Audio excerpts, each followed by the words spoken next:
오늘의 사건 반장입니다. 지난 토요일 인천시 미추홀구의 한 빌라에서 40대 부부와 10살이 안 된 자녀 3명이 숨진 채 발견됐습니다.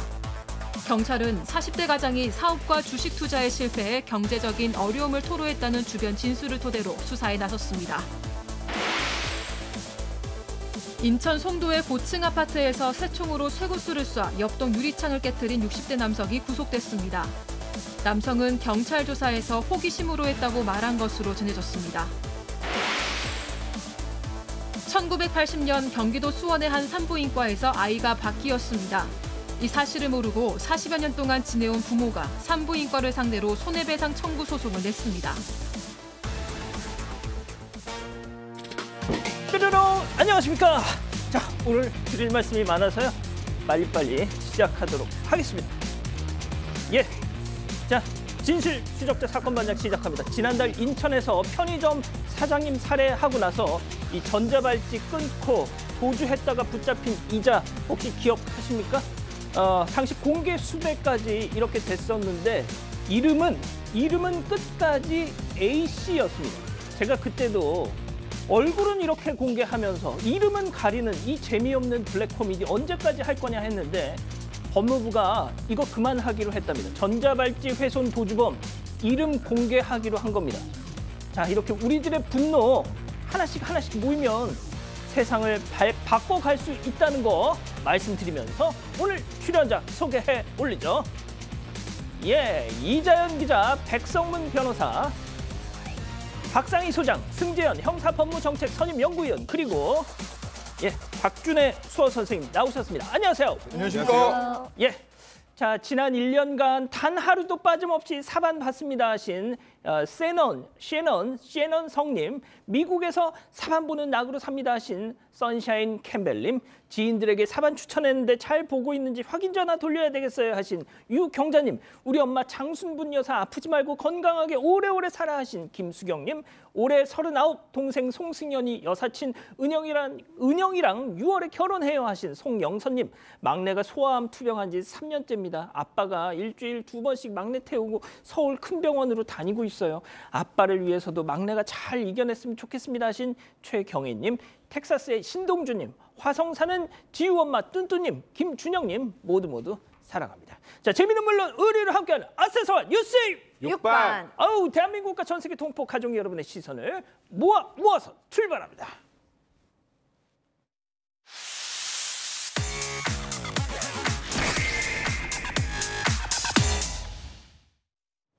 첫 번째 뉴스부터 가보죠. 절도는 범죄입니다. 자, 사반 가족분께서 직접 제보해 주신 소중한 영상 함께 보시죠. 자, 지하철 역산의 무인 매장입니다. 한 여성이 매대에서 저렇게 바나나를 들고 이렇게 입장을 하죠. 자, 잠시 후에 가방에서 현금을 꺼내고 비닐봉투도 저렇게 살짝 뜯더니, 자, 앞서 픽한 저 딸기와 바나나를 담고요. 담습니다. 바나나 집어넣어요. 자, 그러고 나서 계산대 앞에 딱 섰는데 그냥 다시 휙 돌아서더니 이 고구마 찰지다 막 이러면서 또 바나나를 빼고 또 고구마를 넣습니다. 자, 바나나 넣었네요. 다시 또. 자, 비닐봉투 하나 더 뜯어서 하더니 계산을 안 하시나요? 예, 그냥 갑니다. 예, 지금 이 상황이요. 새벽 5시 10분, 그러니까 지하철역 문 열자마자 이런 겁니다. 아이고, 전 이 양반 얼굴 봤는데 멀쩡하게 생겼어요. 사건 반장에 나올 거라고 생각 못 했나 보네요. 사실 통상적으로 지금 우리가 보는 CCTV 영상 주인은 당연히 얼굴까지 다 볼 수 있었겠죠. 근데 왜 저런 행동을 할까요? 일단 얼굴이 보여도 잡힐 거라고 생각을 일단 안 하는 거고요. 그리고 두 번째는 피해가 크지 않기 때문에 신고를 해도 경찰이 그렇게 적극적이지 않을 거라고 생각하기 때문입니다. 사실 지금 여기 무인 점포를 운영하시는 분이, 여기가 지금 서울 사가정 역사 안에 있는 무인 과일 매점인데, 지금 성수동에서도 무인 매장을 함께 운영하고 계시다고 합니다. 거기서도 이 비슷한 일이 있었는데 결국 경찰에 신고했는데 미적미적 수사는 안 되고 본인이 직접 인상착의 기억해서 3번 정도 잡으셨다고 합니다. 진짜요? 네, 그래서 제가 이 사안을 보고 제가 늘상 말씀드리는 먹튀 사건 때도 비슷하게 말씀드린 게 있는데 지금 저 여성분이 지금 저렇게 그러니까 그냥 과일을 갖고 나갔다가 안 걸리잖아요? 그럼 다음에 또 합니다. 아, 당연하죠. 안 걸리는데 좀 뭐 또 해도 뭐 당연히 문제 없을 거라고 이거 생각할 이렇게 거 아니에요? 하니까 되네. 그래서 저런 사람들이 계속 재범하고 산범하는 걸 막으려면 이런 영상을 경찰에 신고할 경우에는 경찰에서 다소 인력이 부족하다고 하더라도 적극적으로 범인 검거에 좀 나서야 이런 일들이 좀 없어지지 않을까 싶습니다. 자, 또 다른 영상 이어서 계속 보시죠. 자, 오락실 침입한 도둑놈. 아우, 집회 교환기 자물쇠를 저렇게 절단기로 싹둑하고 아유, 끊어졌다 열렸다. 자, 돈 쏟아져 내렸습니다. 저거 현금 막 챙겨가지고 지금 밖으로 나가고 있죠. 자, 경찰이 주변 CCTV 분석해서 이동 경로를 파악을 했어요. 자, 며칠 뒤에 도둑놈이 인근 시장에서 저렇게 푸른색 슬리퍼를 사고 지하철을 탄다는 걸 확인한 경찰. 자, 잠복을 했는데 자, 경찰이 지금 지나가고 있어요. 자, 그런데 그 순간 목발 짚고 발연기하는 저 남자 옆을 지나는 경찰. 눈에 딱 들어왔던 저 파란색 슬리퍼. 저거 혹시 자 하면서 갔죠. 잡았다 요놈. 예, 지금 잡힌 겁니다. 지금 검거 완료했어요. 자, 세상에 형사분들 CCTV를 얼마나 많이 봤으면 푸른색 슬리퍼만 보고도 저게 촉 있다고 옵니까? 네, 저 사건이 지난해 부천의 한 성인 오락실이었는데요. 저 남성이 이 CCTV 영상에 나오진 않았지만 무려 1000장을 뜯고 침입을 했습니다. 그렇게 현금 195만 원 상당을 훔친 사건이었는데 이 절단기를 미리 준비해서 집회교환기 자물쇠를 뜯은 뒤에 거기에서 현금을 꺼내갔습니다. 신고를 받고 출동한 경찰이 이 CCTV를 토대로 남성의 도주 경로를 파악을 했는데요. 인근 CCTV까지 다 분석을 해서 이 남성의 인상착의뿐만이 아니라 주로 지하철 1호선 부천역을 이용한다. 이 사실을 확인을 합니다. 그리고 역사 인근에서 잠복 근무를 벌이다가 이 사건 발생한 지 34시간 만에 긴급 체포를 했습니다. 조사 결과 해당 남성은 사전에 오락실을 두세 차례 방문을 해서 구조를 미리 파악해둔 뒤에 이 오락실 옆에 공용 공간이 있었는데요. 그곳에 1000장 석고보드를 뜯고 올라가서 내부로 침입을 한 것으로 밝혀졌습니다. 그렇게 훔친 돈은 유흥비 등으로 탕진했다고 합니다. 결국 이 50대 남성은 특수절도 혐의로 구속 송치됐습니다. 그렇군요. 알겠습니다. 자, 두 번째 뉴스 이어가죠. 외부 음식 안 돼요 하자 점점점. 이게 무슨 얘기일까요? 영상으로 만나보시죠. 자, PC방에 입장하는 손님. 그런데 외부 음식을 들고 옵니다. 잠시 뒤에 저 사람이 이제 음료를 하나 주문했는데 그 음료를 저 직원이 갖다 주면서 손님 여기 외부 음식 반입 안 돼요. 이렇게 하니까 직원을 막 좀 째려봤어요 지금. 자, 이제 다 놀고 나갈 채비를 한 손님. 그때 음식 책상에 저렇게 지금 엎어놨어 음식을. 세상에 용기에다 구멍까지 뚫고 거기다 음료를 또 붓고 나가요 또. 야, 세상에 저 봐라 저것도. 자, 직원분이 저걸 알고 뒤쫓아갔지만 이미 손놈은 사라진 뒤였습니다. 자, 승 의원님, 분명 이런 심산이었을 거예요. 니까짓 게 감히 손님한테 골탕 한번 먹어봐. 제 개인적인 생각에는 PC방 영업주 하시는 그 선생님들 아프니까 영업주다라고 하는데 장사가 안 되고 있는데 바깥에서 음식까지 다 가지고 와서 안에서 저렇게 먹으면 사실 PC방 자영업자분들 마음 아프죠. 그래서 아마 외부 음식 안 된다라고 이야기했는데 저 두 가지로 설명드리겠습니다. 저러고 도망가고 난 다음에 한 7만 원 정도의 손해가 났다는데요. 손괴죄는 과실로 손괴를 하면 그건 처벌할 수 없죠. 정말 먹다가 혹시 쏟으면 그거야 할 수 없는 일인데 의도적이고 자기적이고 분명히 고의적으로 저렇게 물건을 엎어서 주변에 있는 다른 물건에 어떤 효용을 상실했다면 저는 당연히 손괴죄로 처벌되어야 되는 것이고 또 가끔 저런 상황에서 영업방해죄가 성립 안 되느냐라고 물어보는데 참 영업방해죄가 성립되기 위해서는 세 가지 요건이 필요합니다. 첫 번째, 허위 사실을 알리거나 위계와 위력을 써야 되는데 저게 위계와 위력은 아닌 듯해서 사실상 영업방해죄가 되기는 좀 어렵지만 손괴죄로 반드시 처벌받아야 되지 않느냐. 지금 보시면 너무나 자기적으로 의도적으로 화났다고 그 업장의 영업주에게 저 물건을 훼손했네요. 그러니까 말이죠. 자, 다음 뉴스 또 이어갑니다. 이근 유튜버 폭행 논란입니다.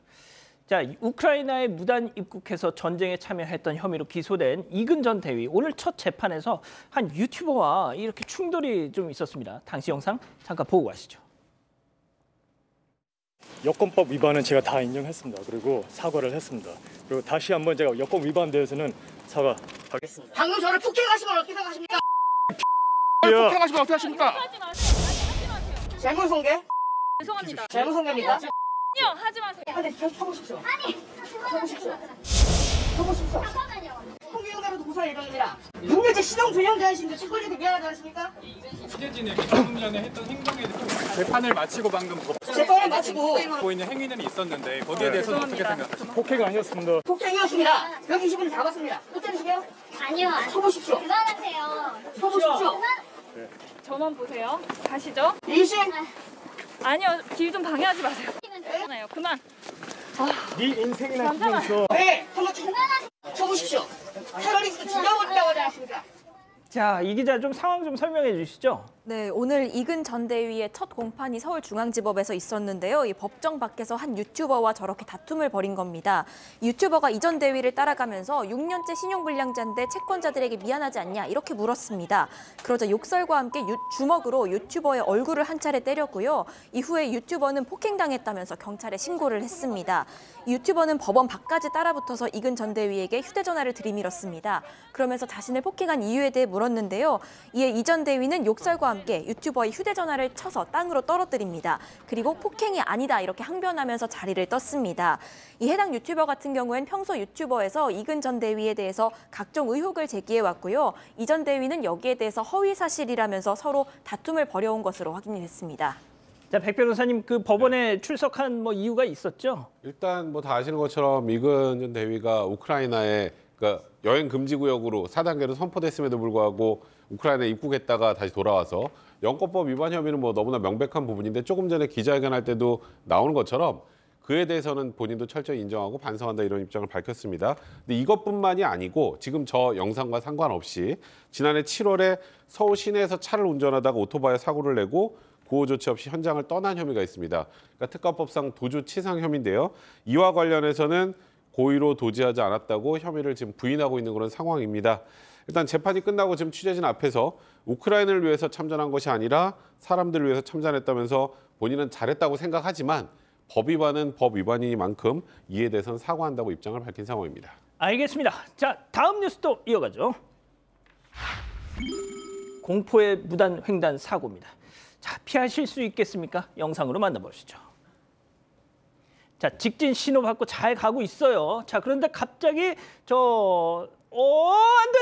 아유, 그냥 자리에 있었으면 더 피할 수 있었을 텐데 오히려 더 뛰쳐나오는 바람에 자, 승현님, 네네. 저 큰 도로에서 교차로에서 무단 횡단을 했어요. 첫 번째 무단 횡단은 절대로 좀 안 했으면 좋겠다라는 말씀을 드리는데 지금 운전자가 전방 주시 의무를 지금 이행을 해야 되는데 저 전방 주시 의무가 이행 안 되었다라고 해서 경찰은 그 불박 차량의 과실 4 그리고 무단 횡단 사람에게 과실 6 이렇게 갔는데 제가 한번 말씀드려 볼게요. 저기에서 이게 70km 정속 주행이라 그러거든요. 79km로 달렸다고 하는데 우리가 과실을 인정하기 위해서는 모든 걸 적법 행위를 했다 할지라도 그 결과가 발생할 수밖에 없었다면 과실을 부정할 수 있는 거예요. 그래서 조사를 해보니까 뭐 79km일 때 보통 70km일 때 정지거리는 뭐 37m 정도가 되는데 지금 보면 20m도 안 되는 상황에서 뛰어나왔기 때문에 절대로 제대로 했다 할지라도 사고를 피할 수 없었다. 뭐 이런 어떤 주장들이 나오고 있어가지고요.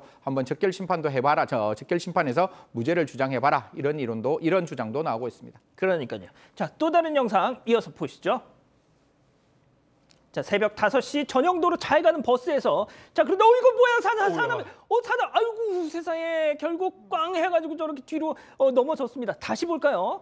자, 잘 가고 있어요. 그런데 사람이 갑자기 휴대폰 보고 있었어. 아유 진짜 무단 횡단에 역주행에 이게 뭐? 소장님 네. 어쩜 좋아 이거. 그러니까요. 이 지금 버스 운전자께서 뭐 첫 차 운전을 하고 계셨대요. 지금 보다시피 버스 전용 차로이고요. 지금 취객입니다. 취객인데 역주행으로 걸어오는 것도 모자라서 휴대폰을 보면서 앞을 보고 있지 않아요. 그러니까 버스 운전사로서는 사실 사고가 날 수밖에 없는 상황이었어요. 근데 담당 교통조사관이 이 버스 운행 기록을 교통안전공단에 의뢰했더니 운전자에도 과실이 있다라고 통보가 된 거예요. 그러면서 안전운전 불이행 벌칙금 고지서를 발급받을 것이다 라고 이야기했다고 하는데요. 글쎄요, 옆에 주광분리대도 있고 뒷차들의 그런 불빛 때문에 앞이 잘 안 보이는 상황이었는데 그래도 뭐 가로등이 있기 때문에 저렇게 판단될 건가요? 걸까요? 네. 예, 잘 이해는 안 되네요. 자, 마지막 사연으로 또 가볼게요. 내 생일날 꼭 보자는 시부모입니다. 아, 어떤 얘기일까요? 네, 매년 생일을 챙겨주는 시부모님 때문에 부담된다 이런 사연인데요. 이 아이 낳기 전까지는 생일이 되면 그 용돈만 보내주시더니 아이 낳은 이후로는 꼭 직접 미역국이며 반찬이며 해오셔서 이 며느리 생일상을 차려주신다는 겁니다. 그런데 문제는 한 번 오면요, 일주일 정도 머물다가 가신다고 합니다. 물론 그동안 밥도 해주시고 청소 빨래까지 다 맡아 해주시지만요, 이 며느리로서는 이런 선의조차 부담스럽다고 하는데 이 시부모님이 며느리에게 잘해주는 이유가 있긴 합니다. 일단 손주가 보고 싶은 마음도 있지만 며느리 부모님이 일찍 돌아가신 겁니다. 그래서 더 챙겨주고 싶은 마음에 이렇게 하신다고 하는데, 하지만 이 며느리로선 이조차도 불편해서 이 남편한테 내가 생일까지도 이렇게 보내야 하냐, 나도 좀 가족들이랑만 보내고 싶다라고 얘기를 했다는데요. 이 남편은 우리 부모님이 챙겨주려고 하는 건데 뭘 그렇게 말하냐, 서운하다 이렇게 얘기하는데 며느리는 자신이 못된 거냐고 이런 사연을 올렸습니다.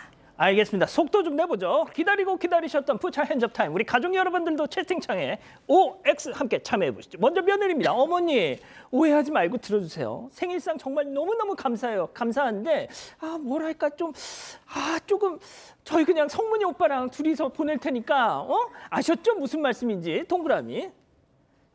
진짜 너무 진짜 얄밉다. 난 할 얘기 많아져. 자, 다음은 시어머니입니다. 어머머머머머, 내가 진짜 살다 별소리 다 듣네. 요즘 세상에 며느리 생일상 손수 차려주는 CM이 있으면 나와보라고 해. 얘가 아주 그냥 호강 날라리가 났구만. 아주 아이고 성문이 이놈아 너 이러려고 내가 너 장가 보내는 줄 알아 이놈아 X. 그렇습니다. 이거는 진짜 제가 시부모님 편을 들 수밖에, 저 개인적으로 말이죠. 자, 승희 의원님. 네네. 아니 뭐 시부모의 입장에서 손주 보고 싶은 것, 그다음에 며느리 잘 챙겨주고 싶은 것, 또 며느리가 일찍 그 주위에 가족들이 없어진 점을 고려해서 함께 지금 하자는 건데, 저는 개인적으로 이렇게 말씀드리고 싶습니다. 그 시어머니도 우리의 가족 중에 한 사람이고, 시어머니가 그 다른 날에 와서 무엇을 하는 게 아니라 적어도 그 생일날 와서 생일상을 차려주겠다는 것, 당연히 저는 며느리가 감당해야 되고 그 부분에 대해서 감사해야 된다는 말씀드리겠습니다. 예, 소장님.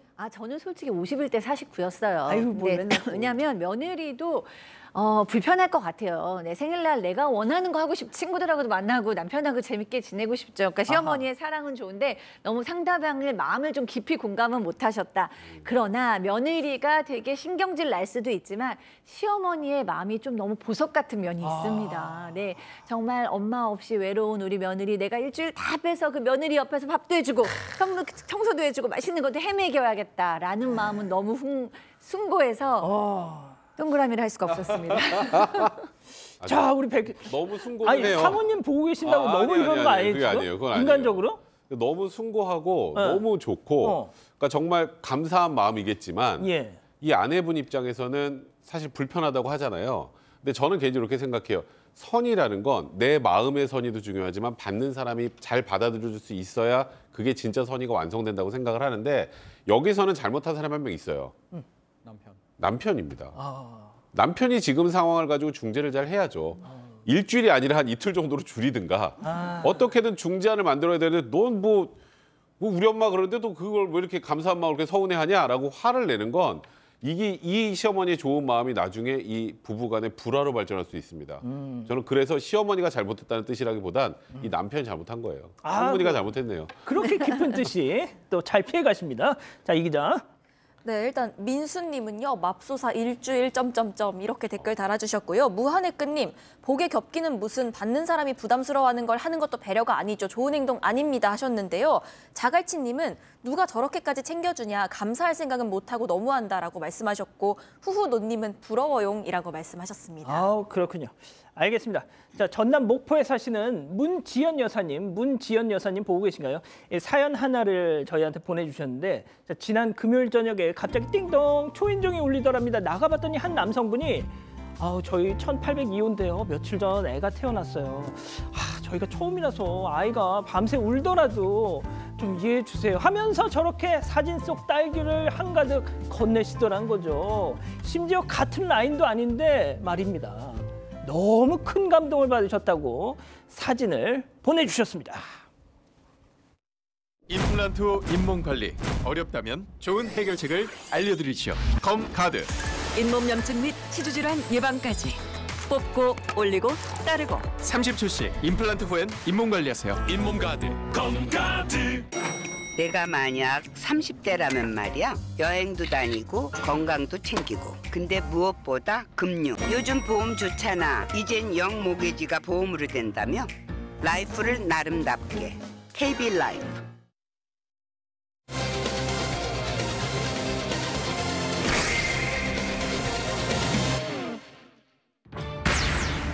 지난 토요일 인천시 미추홀구의 한 빌라에서 40대 부부와 10살이 안 된 자녀 3명이 숨진 채 발견됐습니다.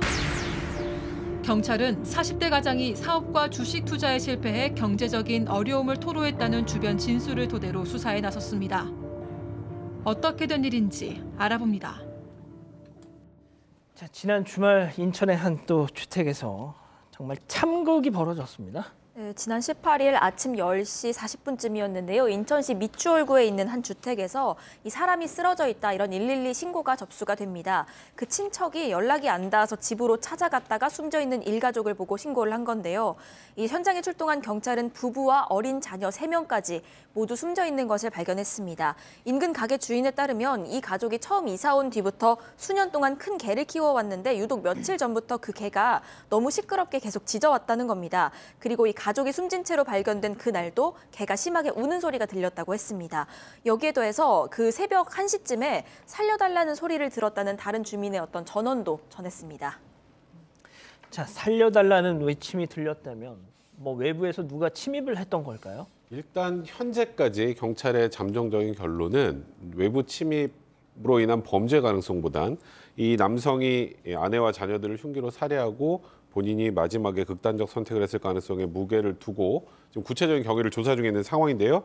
현장 상태를 보면 남성은 방 안에 홀로 숨져 있었고요. 또 아내와 어린 자녀 3명은 다른 방에 함께 쓰러져 있었던 것으로 확인이 됐습니다. 일단은 제가 말씀드렸던 것처럼 잠정적인 결론이고요. 현재 경찰은 5명의 시신을 국과소에 보내서 부검을 의뢰해서 정확한 사인을 밝힐 그런 계획입니다. 자, 소장님, 이 가족은 평소에 좀 어땠답니까? 주변 사람들. 네, 주변 사람들 이야기를 들어보면 너무 화목한 가정이었습니다. 그러니까 아이들이 4살, 5살, 2살 이렇게 너무 올망졸망 예쁜 아이들이 있었고 또 이 부부가 아이들과 또 강아지도 키우면서 동네를 산책을 잘하고 또 이 남편이 굉장히 가정적이었대요. 그래서 아이들을 위해서 집도 다 이제 고치고 쪽문도 고치고 그다음에 아이들의 할머니, 할아버지들께서도 집에 자주 와서 양가의 부모님이 또 와서 행복하게 또 아이들하고 같이 놀고 그랬는데 또 직업도 탄탄해요. 남편은 병원에서 작업치료사, 또 엄마는 아내는 간호사 이렇게 병원에서 만난 커플이었다고 합니다. 주변에서도 너무 예쁜 가족이었다라고 얘기하고 있습니다. 자, 일단 뭐 이런 사건이 벌어지면 뭐 화목한 집안이었다, 뭐 남편이 가정적이었다 이렇게 주변 뭐 이웃들의 증언이 보통 기사화가 되는데 글쎄요, 참 진짜 이런 결과를 보고 나면 그게 정말 그 본심이었을까라는 의구심이 듭니다. 자, 특히 이 아내의 차량 앞유리에서 발견된 손편지, 잠깐 사진 좀 먼저 보여주시죠. 자, 저게 또 참 지금 보시는 건데 엄마 사랑해라고 돼 있어요. 저기 맨 밑에 보시면 말이죠. 아마 아이들이 적었는 손편지인 것 같습니다.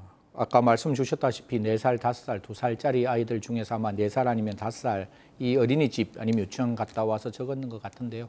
아까 앵커가 이야기를 했다시피 모르겠습니다. 이 뒤에 이 사건이 어떻게 이루어졌는지를 조금 더 정확히 알고 이 사건의 결과가 남편, 즉 아버지에 의해서 이루어진 사건이라면 저는 단란하다, 뭐 행복했다 이런 게 아니라 이 남편에 의해서 한 가족이 굉장히 무참하게 살해된, 특히 아이들이 함께 가는 것을 저희들이 뭐 동반적으로 했는 극단적인 선택 이런 단어를 쓰고 있는데 그게 아니라 저는 명백하게 아동에 대한 학대고 살인이라고 말씀드리겠습니다.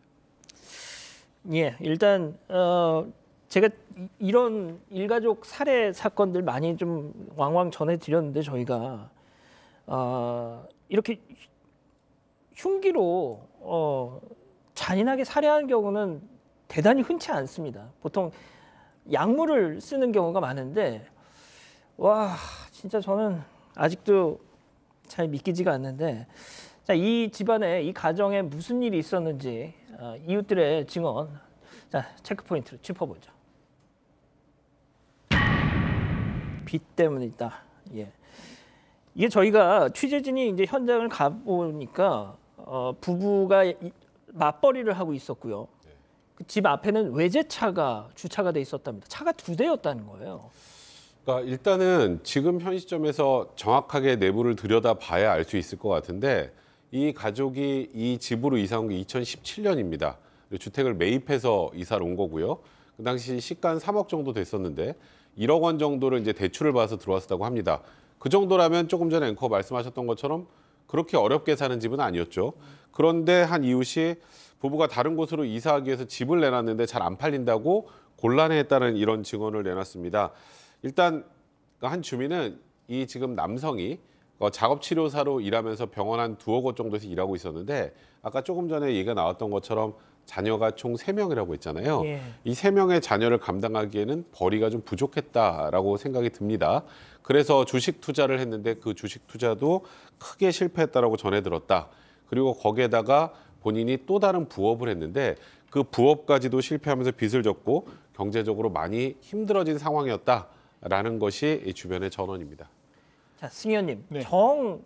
나의 어떤 잘못된 선택으로 인해서 가족들이 고생할 게 걱정이 됐다면 일단 이혼하고 개인 회생을 하든 파산을 하든 얼마든지 법적으로 해결할 수 있는 방법이 있잖아요. 오늘 모 기관에서 안 그래도 저한테 이 사건 때문에 전화를 했을 때 제가 3가지 이야기를 했습니다. 사실 대한민국에서 이런 어떤 극단적인 선택의 사건에 우리가 얼마나 참혹하고 얼마나 많은 충격을 받았습니까? 그래서 이런 경우에서 충분히 회생하고 살아갈 수 있는 방법들을 저희들은 만들어 놓았습니다. 그렇기 때문에 첫 번째 제가 제일 먼저 고민했는 것은 미추홀에서 과연 이러한 어떤 극단적인 상황이 만들어지기 전까지 어떤 정황을 파악할 수 있었느냐를 먼저 물어봤습니다. 그런데 그 미추홀에서는 그런 얘기를 합니다. 김 씨 가족은 수급자, 차상위, 아동 방임 등의 신고는 없었다. 그러니까 적극적으로 자기의 유동성 위기에 대해서는 신고하지 않았다라고 미추홀에서는 이야기를 하는 것이고, 두 번째, 방금 앵커가 적절하게 이야기를 했죠. 정말 힘들면 개인 회생도 필요하고, 그리고 난 다음에 이혼하고 난 다음에 자기가 그 빚을 혼자 맡아서 그것을 분명히 이끌어갈 수 있는 방법이 있습니다. 반드시 말씀드리는데 아이는 우리의 소유물이 아닙니다. 그렇기 때문에 아이가 엄마하고 살아갈 수 있는 충분한 환경이 존재를 하는 것이고, 마지막에 제가 이제 드리고 싶은 이야기 중에 하나는 과연 이런 경우에 있어서 이러한 행동에 대해서 우리가 어떻게 판단할 것이냐. 제가 거듭 말씀드리지만 이 행동은 결코 용서될 수 없는 행동이다라는 말씀드리겠습니다. 소장님이 마지막으로 좀 짧게 좀 정리해 주시죠. 네. 범죄죠. 그러니까 이 본인이 잘못한 문제 아닙니까? 사업을 한 것도 주식을 한 것도 돈을 잃은 것도, 그리고 여러분께서 얘기해 주셨듯이 뭐 파산이라던가 뭐 여러 가지 방법이 있었음에도 불구하고 자녀와 부인을 죽였다는 것은 결국에는 이제 살인밖에 되지 않는다고 저는 생각을 합니다. 어떤 말로도 합리화가 될 수 없어요. 아무리 화목한 모습을 보였더라도 그 마음에 있던 것은 내 아내나 내 자녀의 목숨까지도 내가 마음대로 할 수 있다는 가부장적 사고였고요. 그 내 소유물을 내 손으로 죽여도 그것은 어쩔 수가 없다라는 판단을 한 것 같습니다. 물론 우울증이 영향을 미쳤겠지만 어떤 것으로도 합리될 수 없는 범죄라고 저는 생각합니다. 첫 번째 사건 이렇게 정리하고요. 두 번째 사건 이어갑니다.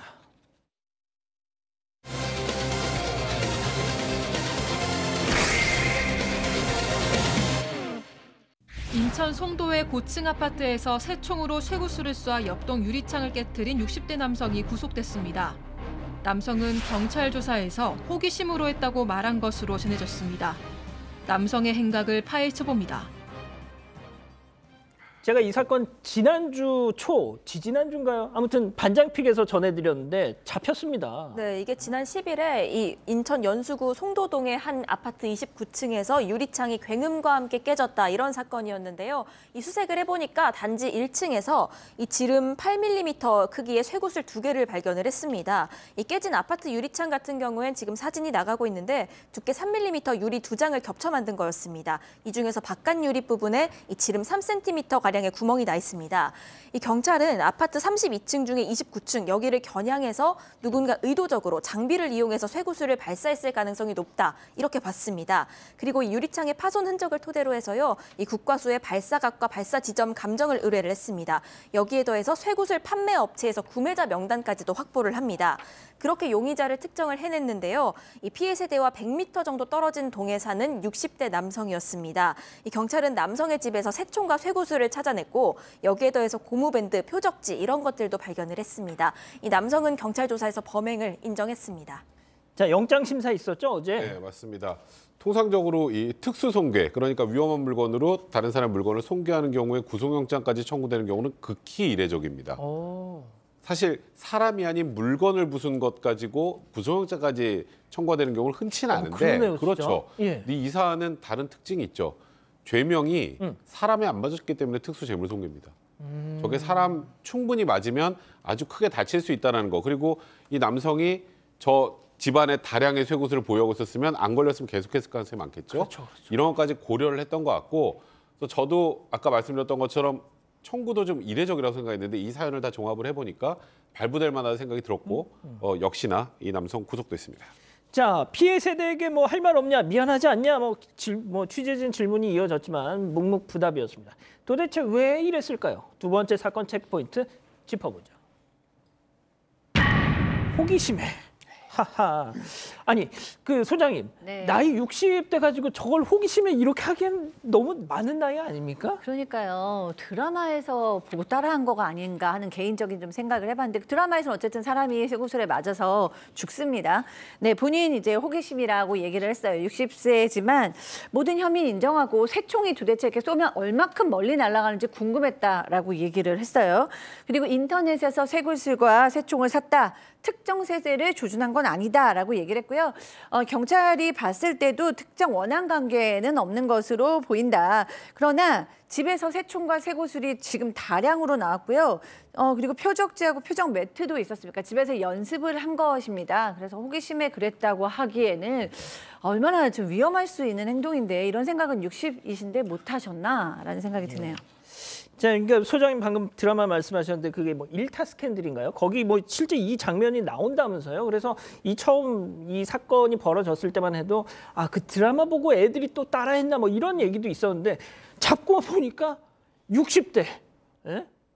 이 사건에서 전 두 가지 이 가해자, 이 피의자의 진술에 저는 아연실색할 수밖에 없은 게 첫 번째 장난이었다, 호기심이었다는데 그 장난과 호기심으로 던졌던 쇠구슬이 제3자의 입장에서는 생명의 위험이 느껴질 수 있을 만큼 위험한 상황이었고 저는 더더욱 이게 특정 원한이 아니었다는 말에 저는 더 아연실색할 수밖에 없는 거예요. 이게 29층에도 쏘이고 제가 알고는 20층, 그냥 29층 하나, 20층 두 개 이렇게 지금 쇠구슬이 갔는데 이게 불특정하게 어떤 제3자의 유리창을 부서뜨리는 거잖아요. 이게 더 무서운 일 아닌가요? 저희들이 어떤 목적을 가지고 했으면 그거를 풀면 되는데 지금은 그런 게 아니라 그냥 장난삼아 호기심 삼아 계속한다면 이건 아까 저 변호사님 말씀 주신 대로 재범 위험성의 가능성도 아주 높은 것이고 20층에서 유리창이 깨어졌을 때 그 순간에 상상할 수 없는 일이 일어날 수 있는 겁니다. 바람이 어떻게 부느냐에 따라 가지고. 그래서 저는 당연히 이런 행동에 대해서는 재범 위험성이 있기 때문에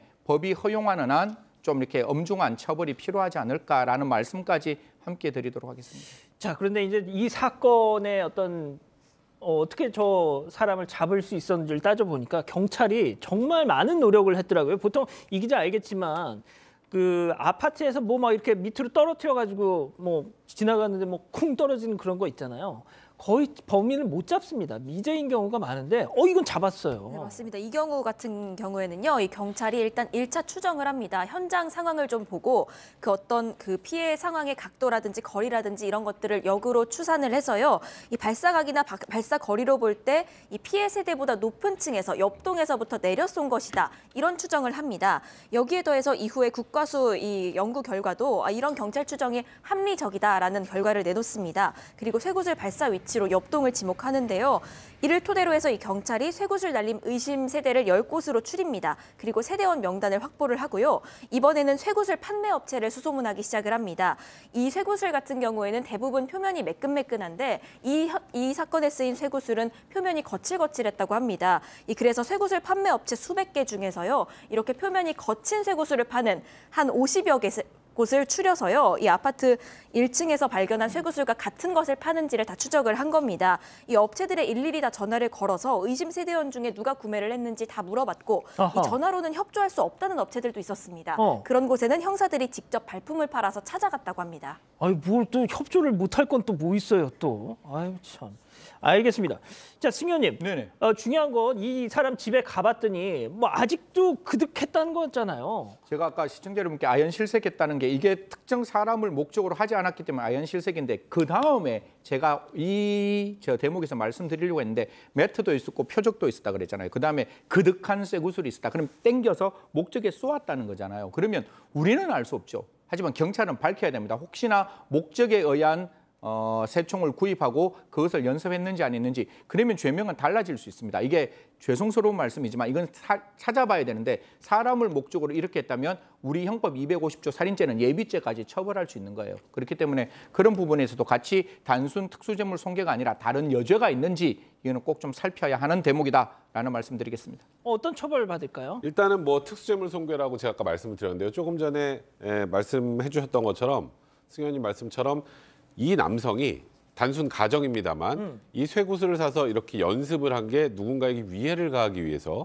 이런 연습을 했다면 말씀하셨던 것처럼 죄명이 추가될 여지는 분명히 있습니다. 아하. 근데 이제 그런 게 없이 정말 쇠구슬을 사서 연습해보고 그냥 한 거라면 특수재물 손괴 하나가 될 텐데 일단 제가 말씀드렸던 것처럼 영장 청구도 흔치 않은 사안이라고 했죠. 근데 구속이 됐다는 이유는 사회적 위험성이 굉장히 컸기 때문입니다. 그래서 만약에 다른 추가 목적이 없었다고 하더라도 이 남성은 실형 선고될 가능성이 높지 않을까. 일단 특수재물 손괴는 5년 이하의 징역에 1,000만 원 이하의 벌금형에 해당합니다.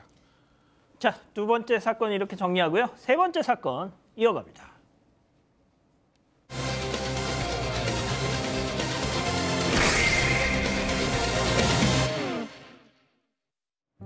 (1980년) 수원의 한 산부인과에서 한 여성이 딸을 낳았습니다. 딸은 부부의 사랑과 보살핌을 받으며 자라는데요. 그런데 지난해 4월 이 가족에게 큰 시련이 찾아옵니다. 딸의 혈액형이 부부 사이에서는 나올 수 없는 혈액형이라는 사실을 뒤늦게 알게 된 건데요. 결국 유전자 검사까지 하게 됐고 충격적이게도 친자 관계가 아니라는 결과가 나왔습니다. 이 부부는 산부인과에서 아이가 바뀌었다고 보고 손해배상 청구 소송을 제기했는데요. 그 결과는 어땠을까요? 산부인과에서 뒤바뀐 아기. 그 드라마 가을 동화 보시면 딱 그렇습니다. 근데 가을 동화에서는 그래도 중학생 때 다시 원위치가 되긴 하거든요. 자, 그런데 이건 지금 40년이 아이고 세상에 43년 전으로 이 기자는 가을 동화 못 봤죠? 기억 안 나죠? 네, 못 봤습니다. 태어나지도 않았는 거 아닌가요? 아무튼 네, 그때 영화 때니까. 43년 전 사건인데요. 이번에는 실제 사건입니다. 1980년 3월 10일에 오전 새벽 4시였습니다. 수원의 한 산부인과에서 여자 아기를 출산을 합니다. 이 산부인과 간호사가요, 당시 이 병원에서 부부에게 딸아기를 넘겨줬고 부부는 당연히 그 딸을 친딸로 알고 키워왔다고 합니다. 그런데 지난해 4월에 이 딸의 혈액형이 이 부부 사이에서는 나올 수 없는 혈액형이라는 사실을 알게 됩니다. 자, 이게 진짜 이게 너무 지금 웃을 일이 아니고요. 정말 그 당사자분들 입장에서는 이게 얼마나 억장이 무너지는 일입니까? 네. 그 부부의 심경이 어땠을까요? 네, 그러니까 우리 부부로부터 다 나올 수 없는 혈액형을 가졌다라는 거 이제 너무 놀라운 일이잖아요. 막 가족의 정체성이 흔들리는 문제잖아요. 그래서 결국에는 지난해 6월에 유전자 검사를 했습니다. 유전자 검사를 하고 나니까 더 확실하게 아무 그 부모님하고도 유전자가 일치하지 않는다라고 결과가 나온 거예요. 근데 그때부터 가족이 더 불화와 갈등이 좀 생겼다고 합니다. 그러니까 이거를 다 받아들이기 굉장히 좀 어려운 상황, 그런 마음이었던 것 같습니다.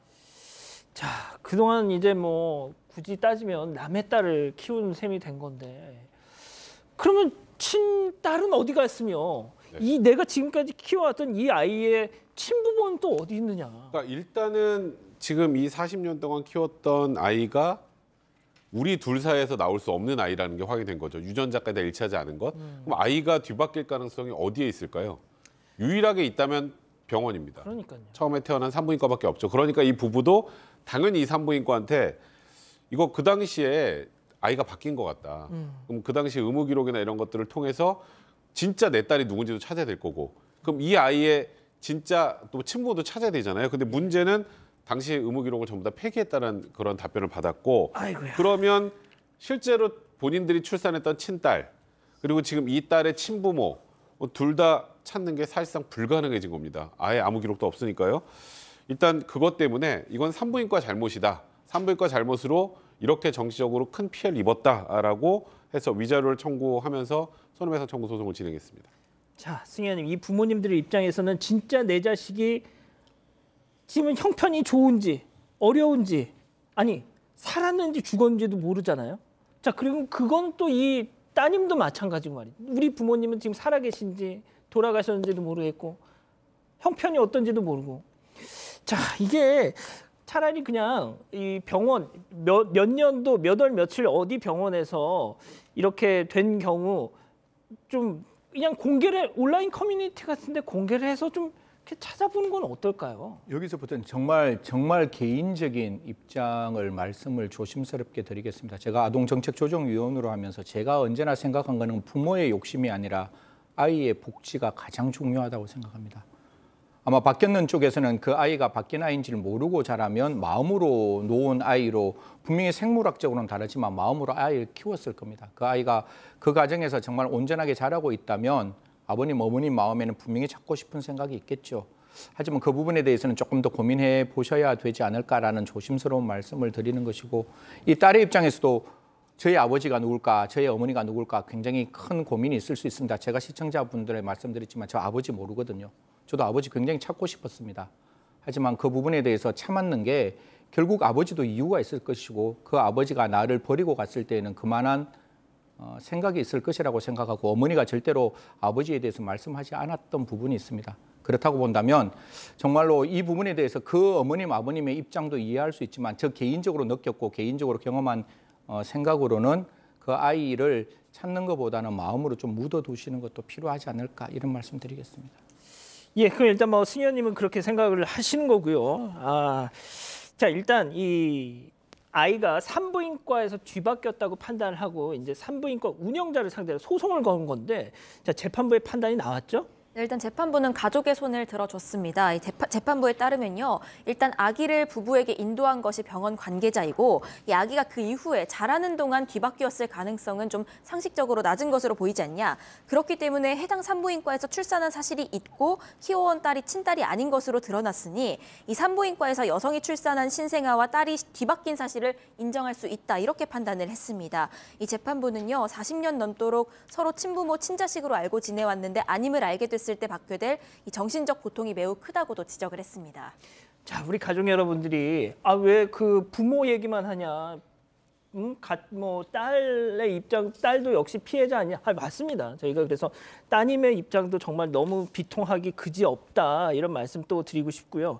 자, 들으신 것처럼 재판부는 배상 의무가 있다고 했는데 중요한 건 얼마, 위자료 액수겠죠. 체크포인트 짚어봅니다. 1억 5천만 원. 이게 제가 봤더니 1인당 1억 5천만 원이 아니에요. 저도 제일 처음에 1인당 1억 5천만 원이라고 생각했는데 아까 우리 앵커가 이야기했다시피 이 우리 법원도 딸도 엄청난 충격의 피해자라고 생각했습니다. 그래서 각 어머님, 아버님 그리고 딸에 대해서 5천만 원씩 지급하라. 이거는 그 원고 측이 병원에 주장했는 금액입니다. 그러니까 법원의 입장에서는 원고가 주장한 금액 전체를 인용했죠. 다만 원고 측에서는 이렇게 이야기했습니다. 1980년 3월 사건일 거예요. 그러니까 1980년 3월로부터 아이가 바뀐 과실이 있으니 그때로부터 소급해서 연 5% 그 지연이자를 배상하라라고 이야기했는데 법원의 입장에서는 그 40년 동안은 제대로 딸로 알았으니까 그게 딸이 아닌 날짜를 확인한 2022년 5월로 판단해서 그 5월부터 지연이자를 배상하라고 이야기를 했습니다. 그래서 각각 5천만 원 원고 전부 성소로 해서 이자는 2022년 5월부터 5% 지연이자가 배상될 것이라고 보입니다. 백 변호사님, 뭐 저런 사정이 있다고 해도 이건 너무 적잖아요. 사실 원고가 청구한 금액 이상을 법원에서 인정할 수는 없기 때문에 그랬던 것 같고요. 아마 조금 더 높은 위자료를 청구했어도 받아들여지지 않았을까라고 개인적인 생각이 듭니다. 다만 이제 이자의 기산점을 처음에 병원에서 뒤바꿨을 때가 아니라 알았을 때로 한 것은 아마 소멸시효 문제가 좀 있었기 때문일 것 같고요. 일단은 재판부에서도 우리 통상 위자료 책정한 액수보다는 좀 많은 액수를 인정을 해줬던 건 그만큼 재판부 입장에서도 이 가족이 느꼈을 고통이 정말 상상하기 어려울 정도다라고 판단하기 때문인 것 같습니다. 자, 소장님 좀 짧게 좀 부탁드릴게요. 네, 저는 두 가지 굉장히 좀 복잡하고 안타까운 사건인데 두 가지 생각이 들거든요. 일단 첫 번째는 43년을 같이 살았으면 혈통적으로 부모와 자식이 아니라도 저는 가족이다라고 생각을 합니다. 그래서 서로가 서로한테 굉장히 기둥일 텐데 그 관계가 깨지지는 않았으면 참 좋겠다라는 생각을 합니다. 낳았다고 해서 그 올바르 정말 좋은 부모는 아니었다라는 걸 저는 상담사기 때문에 너무 많은 케이스를 보았거든요. 잘 기르신 것이 더 위대하다라고 생각을 하고요. 두 번째는 그럼에도 불구하고 이것이 너무나 정체성 뿌리에 관한 문제이기 때문에 괴로운 가족 구성원이 나올 수 있어요. 그러면 그 사람이 나의 뿌리나 정체성을 찾고자 하는 노력으로 나의 친엄마, 친아버지, 나의 친자식을 찾으려는 노력을 한다고 해서 그것이 비난받을 일이라던가 또 죄는 절대로 아니다라고 생각합니다. 예, 만약에 정말 가족, 우리 부모, 진짜 우리 딸을 찾고 싶으신 생각이 있으시면 저희한테 한번 연락을 주십시오. 저희가 좀 미력이나마 보탬이 될 수 있으면 되어드리겠습니다. 몇 월 며칠 어느 병원에서 아이를 낳았다 이런 정보를 저희한테 주실 생각이 있으시다면 연락을 좀 주십시오. 자, 오늘 사건은 이렇게 정리하고요. 다음 별별 상담소 이어갑니다.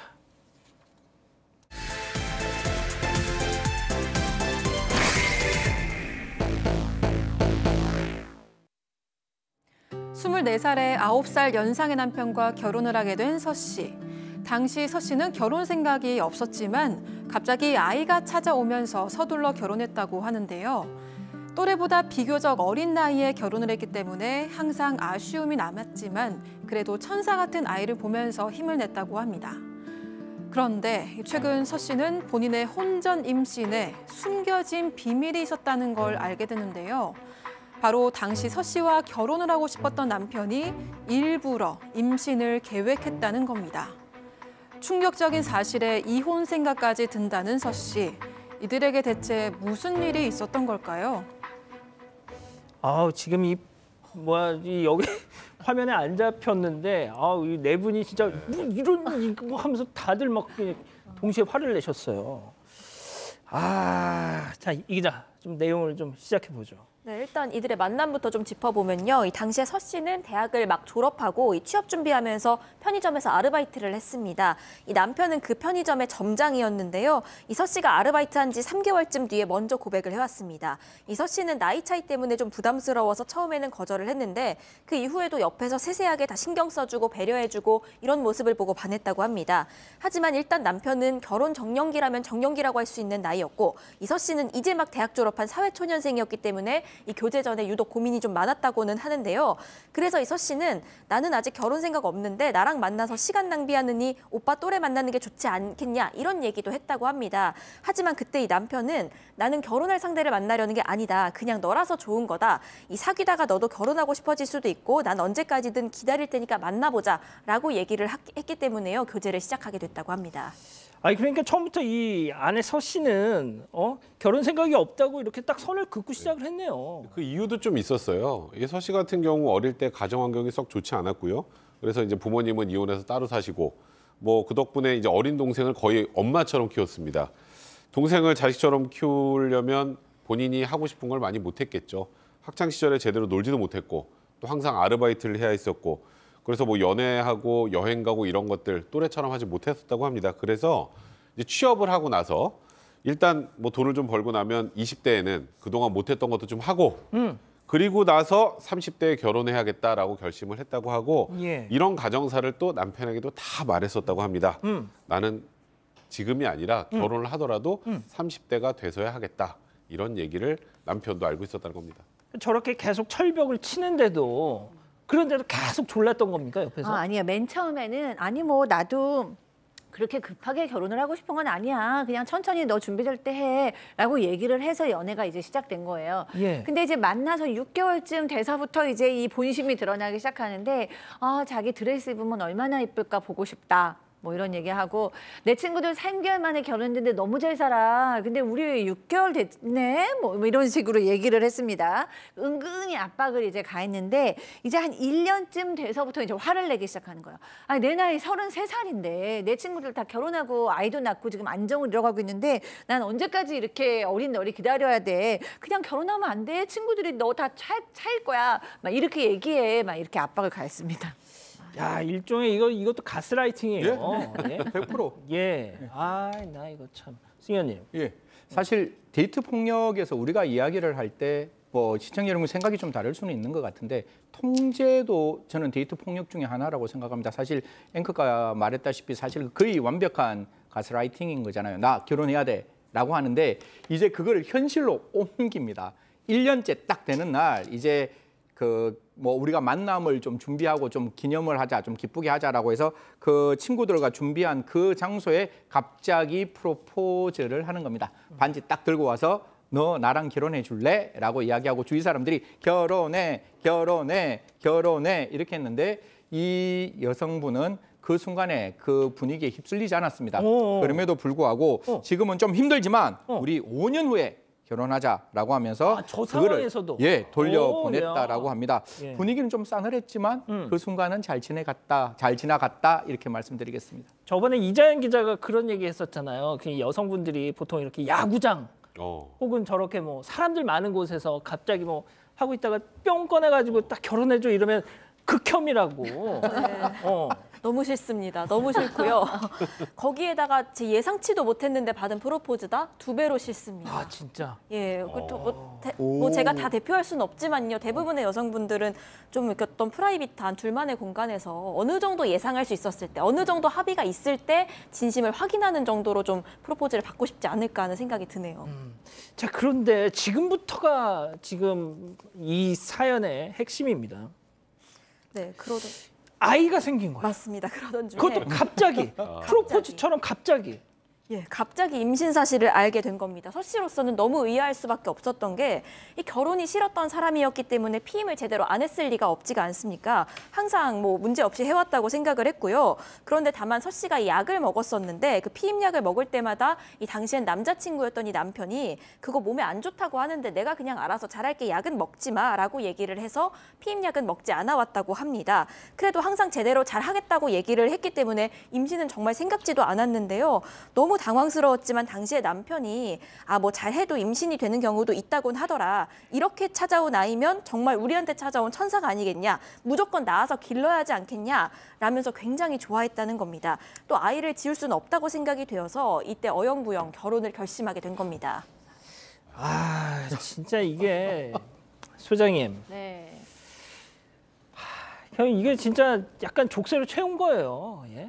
그런데 족쇄를 채워서 결혼해서 또 엄청 행복하거나 너무너무 잘해주면 그래도 그래 내가 젊음은 내가 못 지켰지만 그래도 결혼해서 남편이 이렇게 자상하고 아이도 예쁘니까 그래도 행복하다 이렇게 생각하게 되는 게 또 아내거든요. 근데 아이는 너무너무 예쁜데 이 남자 180도 변했어요. 아이고. 결혼하기 전에 너무너무 자상했지만 결혼하고 나서는 이제 뭐 아이도 잘 돌보지 않고 자상한 것도 없고 뭐 그냥 무뚝뚝하고 뭐 저렇게 집에 저 사파 딱 적어내요. 뭐 그냥 텔레비전만 보고 막 이렇게 된 거예요. 아유, 근데 아내가 지금 어리잖아요. 20대. 진짜 얄밉게 초중 정말 짜증나네요.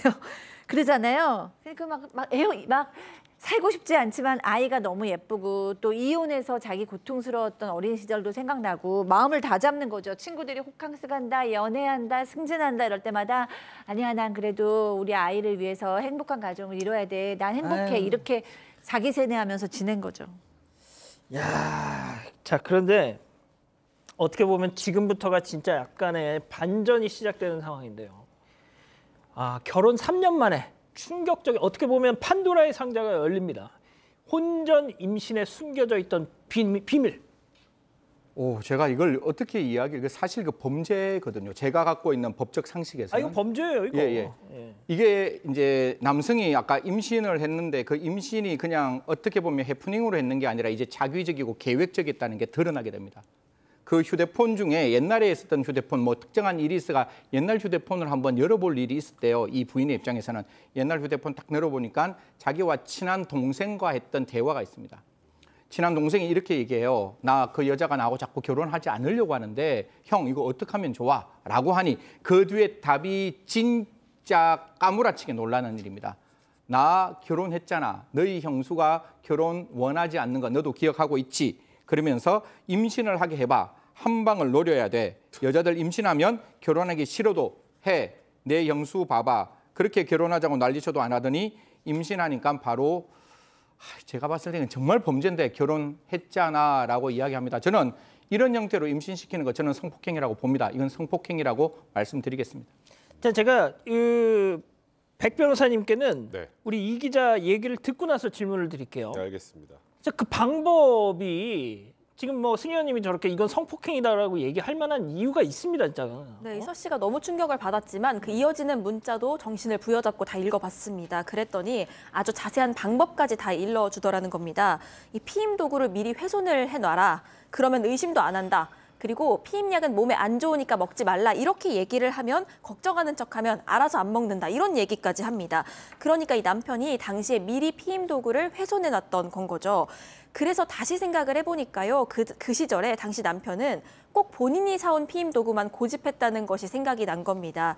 이런 남편의 치밀함, 그리고 이 4년 전에 임신 사실을 알고 너무 충격을 받아서 시금까지 전폐했었는데 그날의 기억들, 그리고 현재 자신의 처지, 이런 것들이 오버랩되면서 서 씨는 현재 이혼까지도 생각이 미치고 있다고 합니다. 자, 저희가 이 사안을 가지고 무슨 성폭행이다, 이거는 진짜 범죄다라고 하면 또 어떤 분들은 또 그냥 뭐 또 이 시대적인 조류에 또 편승해서 또 이렇게 여자 편을 드는 이렇게 또 오해하실 수 있는데요. 아니요. 이거 캐나다 대법원에서 지난해 이런 사건이 있었어요. 이거 피임기구를 사용한다는 약속을 했는데 이를 어긴 성관계는 동의가 수반되지 않는 성적 행위다 해가지고 성폭행 범죄로 인정을 했어요. 저는 아직 우리나라에서는 그러니까요. 성폭행으로 인정되기는 어려울 것 같습니다. 저는 승 의원님하고 또 앵커님하고 즉 캐나다의 법원하고도 생각이 좀 다른데 우리나라에서는 일단 성행위 자체에 동의가 있는 상황이기 때문에 그러니까 피임을 한다 하지 않는다 이 부분을 속인 것은 도덕적으로 엄청나게 비난을 받을 수 있는 문제일지 모르겠지만 아직 우리나라 법원에서는 이걸 성범죄로 인정하기에는 좀 무리가 있다고 개인적인 생각이 들고요. 다만 이혼 사유는 충분히 될 수 있을 것 같습니다. 이거는 당사자의 신뢰를 완벽하게 무너뜨린 상황이기 때문에 이 경우라면 이혼은 가능한데 근데 이제 문제는 이 아이와의 관계 이런 것들을 다 고려해서 남편과의 신뢰가 완전히 깨졌다면 모르겠지만 이제 이 아내 입장에서는 굉장히 고민이 많을 수밖에 없는 상황이다. 이 남편은 정말 도덕적으로 비난받아 마땅하나 아직은 우리나라에서는 성범죄가 되기는 조금 어렵지 않을까 싶습니다. 자, 일단 그 얘기는 저희가 궁금증 짚어보고 다시 한번 좀 얘기를 해보죠.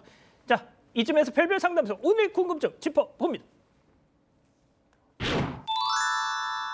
자, 24살에 혼전 임신으로 결혼을 했는데 알고 봤더니 남편의 이 계획, 그것도 아주 음흉한 계획에 의한 거였다. 자, 일단 백 변호사님은 일단 이혼이 가능하다고 하셨잖아요. 네. 조금만 더 구체적으로. 그러니까 이 경우라면 사실 혼인을 계속하기 어려운 중대한 사유에 해당하죠. 남편의 신뢰관계는 완전히 바닥이 됐고 그리고 결혼 이후에 이 남편의 생활도 지금 부부관계가 원활하지 않은 그런 상황 아니겠습니까? 그렇다면 충분히 남편이 유책 배우자가 될 수 있을 것 같고요. 저는 이건 이혼 사유는 충분히 되지 않을까 싶습니다. 예. 자, 승 의원님. 형사법무정책연구원에서 이런 사건은 성범죄다라고 좀 이렇게 좀 의견을 모아야 되는 거 아닙니까? 저는 개인적으로 제가 검사하면 이거 100% 기소합니다. 왜냐하면 성행위의 그 조건은 굉장히 중요한 일입니다. 피해 여성의 입장에서는 저는 피임하는 거 피해 여성의 몸을 지키기 위해서 가장 필요한 부분 중에 하나라고 생각합니다. 그것도 내가 내 몸을 지키기 위해서 피임을 하고 있는데 그 남성이 피임을 안 해도 된다. 내가 피임을 할 테니 너는 하지 마라 라고 이야기하고 그 조건 하에서 성행위를 했으면 그 조건은 반드시 성취되어야 되는 조건이죠. 그걸 자기적으로 그걸 훼손시켜서 임신을 시켰다면 제가 봤을 때 임신시키는 행위는 상해가 되지 않지만 그 행위 자체는 저는 성폭력이 될 수 있다라는 점을 분명히 강조드리고 제가 마지막으로 한 가지 생명 갖고 장난치시면 안 됩니다. 만약에 이렇게 임신을 시켰을 때 다른 선택의 가능성이 있는 거 아닙니까? 우리나라 낙태죄 폐지돼서 절대로 생명 갖고 장난치는 거 아니라는 거 정말 목숨 걸고 말씀드릴 테니까요. 이건 절대로 해서는 안 되는 일이라고 제가 다시 한번 강조드리겠습니다. 저는 지금 그 남편의 행동을 옹호하려는 건 아니고요. 그럼요. 그러니까 우리 법이 지금 지금 현재 그러니까 저도 승 의원님 말씀 공감한 부분 많지만 지금 현 시점에서 제 개인적으로는 조금 범죄는 어렵지 않을까. 앞으로 좀 많이 얘기해 주시기 바랍니다. 예, 그러니까 알겠습니다. 백 변호사님 확실히 말씀해. 이거는 우리 법이 현실이 그렇다라는 걸 설명을 하시는 네, 거잖아요. 맞습니다. 그러니까 남편의 태도를 옹호하는 게 아니라고 저는 말씀드릴게요. 그러니까요. 자, 소장님. 네, 남편이 너무 이기적이죠. 예, 임신을 시킨 것도 그렇고 결혼에 바뀐 것도 그렇고 저는 이제 아내가 이기적이어도 되는 시간이다라고 생각이 들어요. 아내가 정말 지금 행복한지 행복하지 않은지 용서할 수 있을지 아니면 도저히 용서할 수 없는지 이혼을 할지 하지 않을지 사실 우리 선녀와 나무꾼도 이런 비슷한 얘기인데 결국 선녀도 아이들 데리고 선녀 옷 찾은 다음에 하늘로 날아가 버리잖아요. 그래서 이제 모든 권리는 아내에게 있다. 아내께서는 본인의 행복만을 생각하시면서 선택하실 때이다라는 생각이 듭니다. 자, 이 기자, 우리 가족 여러분들도 많이 좀 격앙된 반응을 보이고 계세요. 네, 일단 마헤이브님은요. 이거 폭력 맞죠? 남의 인생을 완전히 구속하고 조종한 건데라고 말씀을 하셨고요. 체리콩님, 우리나라 법이 너무 시대에 뒤처지는 것 같아요 하셨고요. 이 강민돌님, 사랑이란 가면 뒤에 범죄다. 라랄라님, 신뢰가 와르르 무너져서 알기 전으론 돌아갈 수 없을 것 같네요라고도 말씀해 주셨습니다. 자, 우리 백 변호사님 짧게 말씀 주시죠, 뭐. 아니 뭐 저야 이 남성의 행동은 절대로 용서받을 수 없는 행동이고 이 아내가 어떤 선택을 하든 이 남편은 따를 수밖에 없는 상황이다. 그리고 지금 말씀하셨던 것처럼 이런 류의 행위도 범죄가 될 수 있는지 여부에 관련해서 저는 아까 우리 승 의원님 계신 저곳에서 열심히 좀 연구도 하시고 확실하게 또 하겠습니다. 뭔가 많은 이야기를 좀 만들어냈으면 좋겠습니다. 알겠습니다. 자, 오늘 별별 상담소 이렇게 정리하고요. 글로벌 팩 이어갑니다.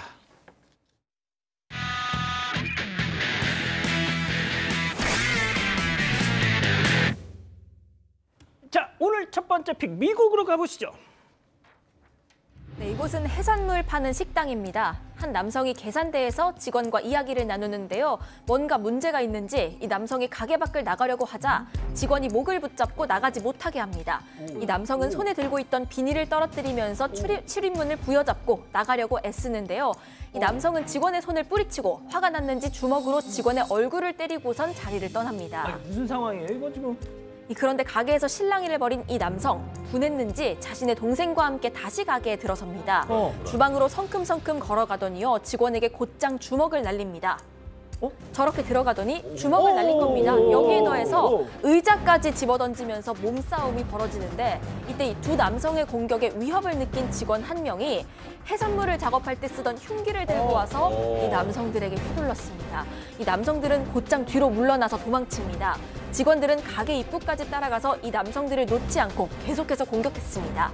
가게 밖을 빠져나온 두 남성, 휘청이더니요, 얼마 가지 못해서 자리에 쓰러지고 말았습니다. 아니, 지금 어떤 상황이에요, 이거? 일단 먼저 가게에 찾아왔던 게 형입니다. 새우를 사기 위해 가게에 갔다가 직원이랑 말다툼이 벌어진 겁니다. 가게 직원이 목격자에 따르면 이 남성이 돈을 안 내고 새우를 그냥 가져가려고 했다는 겁니다. 결국 몸싸움 끝에 이 비닐에 담긴 새우를 떨어뜨리고 돌아갔는데 이 억울했던 건지 동생이랑 같이 가게를 다시 찾았던 거죠.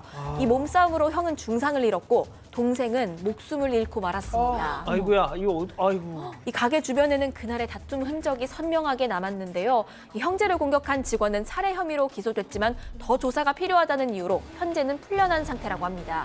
중상을 입고 입원한 형은 현재는 많이 회복이 됐고 절도, 폭행 혐의로 조사받을 예정이라고 합니다. 그렇군요. 자, 다음은 태국으로 가보시죠. 네, 한 남성이 번지 점프대에 두 팔을 벌리고 서 있습니다. 그리고 버리지 않고 멋지게 점프를 하는데요. 그런데 제발 아니라고 해줘. 묶여있던 바늘이 끊어지면서 그대로 호수로 빠져버렸습니다. 아유, 어떡해. 이 번지 점프대요, 건물 10층 높이였습니다. 약 30m가량 된다고 하는데 그 높은 곳에서 떨어진 이 남성은 다행히도 의식을 잃지 않았고요. 주변에 있던 놀이공원 직원들에 의해서 구조가 됐습니다. 보니까 거의 다 와서 끊어졌어요. 맞습니다. 남성은 곧장 병원으로 이송이 돼서 검사를 진행했는데요. 천만다행히도 생명에 지장은 없었습니다. 저분이군요. 하지만 상처들은 아주 선명히 남았습니다. 이 왼쪽으로 떨어지면서 겨드랑이 피부가 벗겨지고 왼쪽 무릎이 부딪혀서 멍이 들었습니다. 그뿐만이 아니라 온몸의 근육통을 앓았다고 하는데 일단 남성 이야기 좀 들어보시죠. 即係我跳落去嗰下我都好驚嘅，其實跟住我眯埋咗眼啦，一清醒嗰時已經喺個水底入邊，得翻2、3層樓嗰時斷嘅七。 네, 한 전문가에 따르면요, 이게 물로 떨어진 거라 하더라도 거의 시속 80km 속도로 충돌한 것과 같다면서 이거 죽다 살아난 것과 다름없다라고 얘기를 했습니다. 진짜 죽다 살아났네. 네, 죽다 살아난 이 남성은 관광차 태국에 온 홍콩 사람이었습니다. 귀국 후에 정밀 검사와 치료를 받는데요. 그 비용만 홍콩 달러로 5만 달러. 800만 원이 넘게 들었다고 합니다. 다행히 남성은 본인이 들어놓은 여행보험으로 모두 보상을 받았고 치료를 받으면서 현재는 많이 회복이 됐다고 합니다. 아유, 천만다행입니다. 자, 다음은 미국으로 가보시죠. 네, 아침에 생방송으로 진행되는 뉴스가 막 시작합니다. 앵커들이 서로 인사를 나누면서 이날 날씨를 듣기 위해 기상캐스터를 부르는데요. 자, 환한 미소로 서 있던 기상캐스터의 표정이 갑자기 어두워지면서 자세를 고쳐 잡더니 갑자기 의식을 잃고 저렇게 쓰러져 버립니다. 앵커들도 너무 놀라는데요. 자, 당시 상황 한번 보시죠. Who is ready for some sunshine? I know I am. Let's start off with a check of your next weather with meteorologist Alyssa Carlson. She joins us live in the studio. Alyssa, this really is the calm before the storm. Not again. No. Oh. You know, we're going to go ahead and go to break right now. Yeah. 네, 생방송은 보시는 것처럼 바로 중단되었고요. 스태프들은 신고에 기상캐스터는 바로 병원으로 이송됐다고 합니다. 괜찮아요, 저분? 생방송 중에 쓰러진 이 기상캐스터는 주변 스태프들의 빠른 신고로 골든타임을 놓치지 않았고요. 다행히 치료를 받을 수 있었습니다. 지금은 많이 호전돼서 SNS에 걱정해 주셔서 감사하다는 글도 남겼다고 하네요. 이 여성은 몇 년 전에 심장 문제로 생방송 중에 갑자기 구토를 한 일이 있었는데요. 하지만 이번엔 심장 문제는 아니라고 합니다. 쓰러진 원인은 아직 밝혀지진 않았지만 넘어지면서 머리를 다쳐 쉬면서 회복 중이라고 합니다. 아유, 그렇군요. 자, 다음은 최근 온라인에서 화제가 되고 있는 영상 함께 보시죠. 네, 2~3살밖에 되지 않은 아이가 밥을 다 먹고는 식탁에 흘린 음식 야무지게 치우고 또 그릇도 저렇게 엄마에게 가져다 줍니다. 자, 이번엔 엄마가 식탁을 치우자 자연스럽게 쓰레기통을 가져오네요. 식사 시간에도 엄마 밥그릇에 반찬을 올려주기에 바쁩니다. 이 어린아이가 이렇게 기특한 행동을 하는 이유는 바로 아이의 부모님이 뇌성마비로 몸이 불편했기 때문입니다. 아유, 그렇구나. 아이는 엄마가 행여 넘어질까 계단에서 손도 잡아주고 또 서 있는 게 불편한 엄마에게 저렇게 의자를 가져다주고 신발까지 앞에 놓아줍니다. 자, 엄마 주변에 서서 도움이 필요할 땐 저렇게 언제나 달려가 돕습니다. 먹는 것도 항상 엄마 먼저 오고 엄마가 먹다 흘리자 아무렇지 않게 치우고 또 직접 먹여주기까지 합니다. 아이고, 세상에 기특해. 네, 아이의 이런 다정한 모습은 아빠에게서 배운 거였습니다. 아이의 아빠도 몸이 불편하지만 아내보다는 증상이 심하지 않다고 하네요. 그래서 항상 아내를 먼저 챙기고 보살폈다고 합니다. 아이고. 이런 모습을 보고 자란 아이, 걸음마를 떼자마자 저렇게 엄마를 지극정성으로 챙긴 겁니다. 아우, 진짜 가족이 다 이쁘다. 그러니까요. 자, 몇몇 사람들은 이 부모를 보고 이기적인 거 아니냐며 비난하기도 했는데요. 아이의 엄마는 이렇게 말했습니다. 한번 들어보시죠. 别人口中自私的妈妈，我选择为人母，我有信心养好我的孩子。残疾人也是人。 장애를 가진 부모라 해도 여느 다른 부모의 마음과 다르지 않죠. 부모는 아이에게 더 좋은 교육을 해주고 부족함 없는 삶을 누리게 해주기 위해 하루하루 열심히 살아가고 있다고 합니다.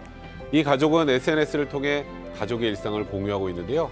팔로워가 39만 명으로 많은 누리꾼들의 응원을 받고 있다고 합니다. 아유, 훈훈합니다. 자, 마지막 픽 주인공 동물입니다. 중국으로 가보시죠. 네, 판다 한 마리가 나무 위를 걸어가더니 엉덩이를 나무에 대고 위아래로 실룩거리면서 흔드는 모습입니다. 이번엔 상체를 들어서 좀 더 세게 흔들기도 하는데요. 네, 트월킹을 추는 것 같은데 지쳤는지 잠시 앉아서 휴식을 취합니다. 이번에는 나무를 한 손으로 잡고 뒤로 쭉 늘려서 몸을 풀어줍니다. 몸이 다 풀린 걸까요? 자세를 고쳐 잡아 한쪽 다리를 나무에 척 올리더니 이번엔 더 격정적으로 엉덩이를 실룩거립니다. 아이, 지금 왜 저래? 그룹을 타네. 몸통 전체를 써서 더 그루브 있는 춤을 보고 있는데 관람객들도 이 모습에 박장대소가 터졌습니다. 진짜 변태 같아 좀. 이상한 게 아닙니다. 이 친구 그저 간지러웠던 엉덩이를 긁은 겁니다. 너무나 정상적인 행동이고요. 이 평소에도 나무에 이 등이나 엉덩이를 대고 비비는 행동을 좋아하는 친구라고 합니다. 이 판다를 본 누리꾼들은 판다치곤 너무 요염하다. 저러다 엉덩이에 불 나겠다라는 반응을 보였습니다. 제가 장담컨대 저 안에 분명 사람이 있을 것 같습니다. 예. 자, 네. 사랑하는 사건 반장 가족 여러분 따뜻한 밤 보내시고요. 저희는 내일도 별이 6개 반, 사반 6반 저녁 6시 반에 다시 옵니다. 안녕히 계십시오.